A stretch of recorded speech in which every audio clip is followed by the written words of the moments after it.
Compression and Gating. Controlling the peaks of audio.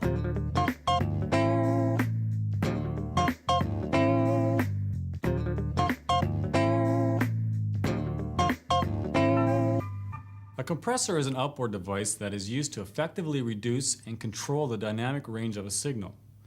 It will also help you add punch to those loose-sounding instruments and sustain to other ones. Every compressor has controls for threshold, ratio, attack, release, and output. On some models, the attack and release are automatic and cannot be adjusted. I'm a great fan of using a compressor on vocals and a lot of instruments. I use one on the kick, but I go very easy on it. I don't over-compress the kick drum. It's especially handy in church services where a lot of the slower songs, you don't want that scary impact from a kick, so the compressor comes in handy there. I find it especially useful on acoustic guitar, so you can smooth off the finger action of the player. And the same with an electric guitar. If you can afford a compressor specifically for an electric, it can soften the solos and take a little bit of the top end and smooth it out a bit. You have to have a lot of compressors if you want to do it properly. You need to have them inserted in most of the strips that you want to use it in. So if you can afford a lot of them, it's great. But if you're down to just one or two, I guess overall compression is pretty handy, and I certainly use that. Let's use my voice as a source that we want to compress. My voice is coming into a channel on the console. To hook up the compressor, plug the insert cable into the channel's insert point and complete the signal through the compressor. The first control on the compressor is the threshold. Threshold is the point at which the compressor begins to reduce the dynamic range of the audio level. 0 dB is usually a good starting point. Adjusting it to -10 activates the compressor sooner, allowing you more control of the audio signal. The ratio determines how much compression happens as the audio source passes through the threshold. A ratio of 1:1 produces no compression. 1 dB of input equals 1 dB of output. As I turn the control clockwise to a ratio of 2:1, compression begins. It now takes 2 dB of input over the threshold to raise the output by 1 dB. Adjusting the ratio to 4:1 now requires 4 dB of input over the threshold to raise the output by 1 dB.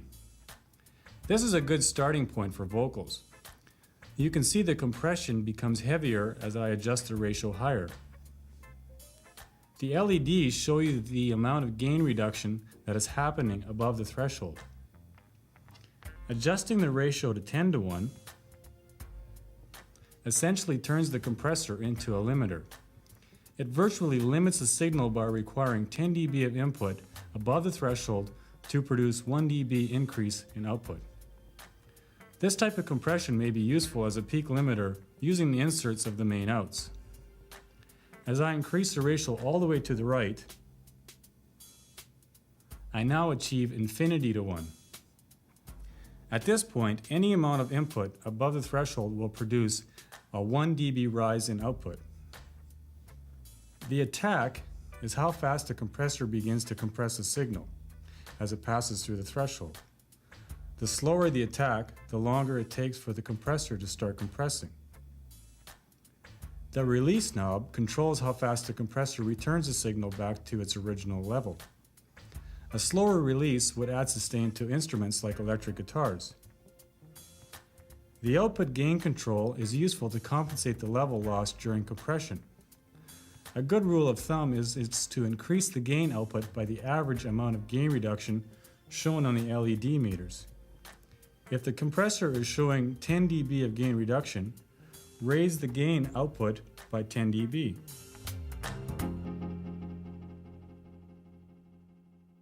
Compressors are extremely helpful in controlling the dynamics of vocals, whether it's speech, drama, or singing. They also help control the bottom end of the mix like the kick drum or the bass guitar. It's impossible for me to tell you what settings will work best in your particular situation. I suggest that you sit down with your compressor and experiment with a wide variety of different signals and settings. It's the best way to learn. Compressors are almost a must when it comes to large sound systems and controlling dynamics, especially in things like a lead vocal. If you only have one compressor, use it on a lead vocal, because that's going to be the most important thing. You're going to want to hear that lyric. The lyric has to come through so that people can understand what's being said in the song or in the speech or whatever. You're going to want to probably compress 2:1 or 4:1 ratio, and that's going to lower the dynamic so that it's controllable, but it's also going to help you hear the softer passages a little more clearly. You can also add sustain to guitars. You can control a kick drum a little better. There's other things you can do with compressors, but if you only have one compressor, use that in a lead vocal and you'll probably make a much more consistent sound, and it'll solve a lot of your problems.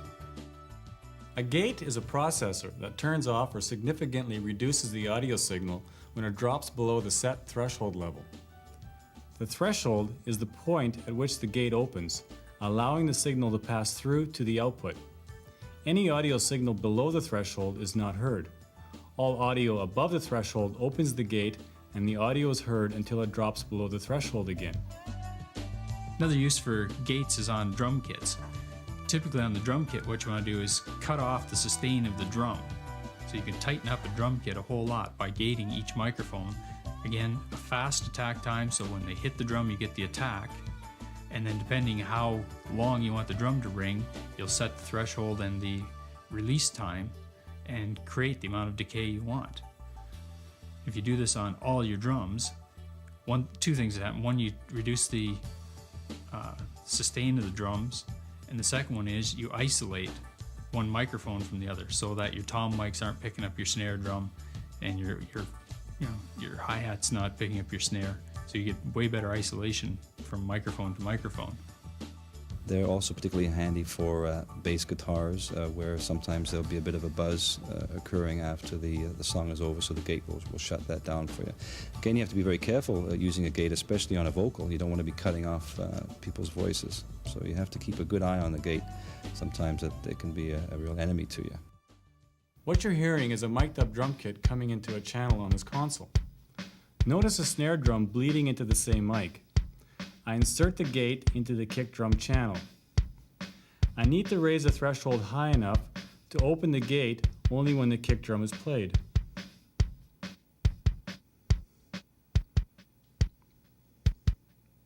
This will basically stop the snare from being heard through the kick drum mic and will isolate the kick drum. If I increase the threshold too high, you can see the signal begins to sound choked. Some adjusting will help me find the proper threshold setting.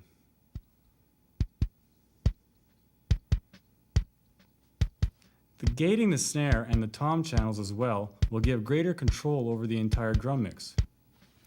The ratio control sets the amount of gating that is applied to the signal below the threshold, from gentle gating to hard gating.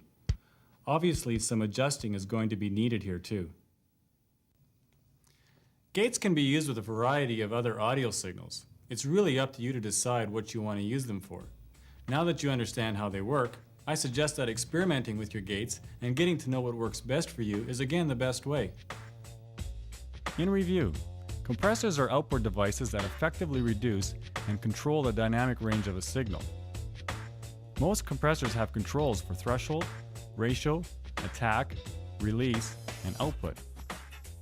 The threshold is the point at which the compressor begins to reduce the dynamic range of the signal. Ratio determines how much compression happens as the audio source passes through the set threshold. The ratio has an adjustment from 1:1 all the way to infinity to 1.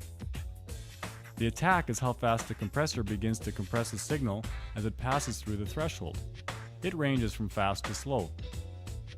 The release is how fast the compressor returns the signal back to its original level. It also ranges from fast to slow. The LEDs show you the amount of gain reduction that is happening above the threshold, and the output control is used to make up the level lost during compression. Gates, or noise gates, turn off or significantly reduce the audio signal as it drops below the set threshold. On a noise gate, the threshold is the point at which the gate opens, allowing the signal to pass through to the output. Depending where the ratio is set, the audio source below the threshold won't be heard, and audio which is above the threshold will be heard. The ratio determines the amount of gating below the threshold, from hard gating, which basically shuts the signal off, to gentle gating, which will significantly reduce the amount of audio heard.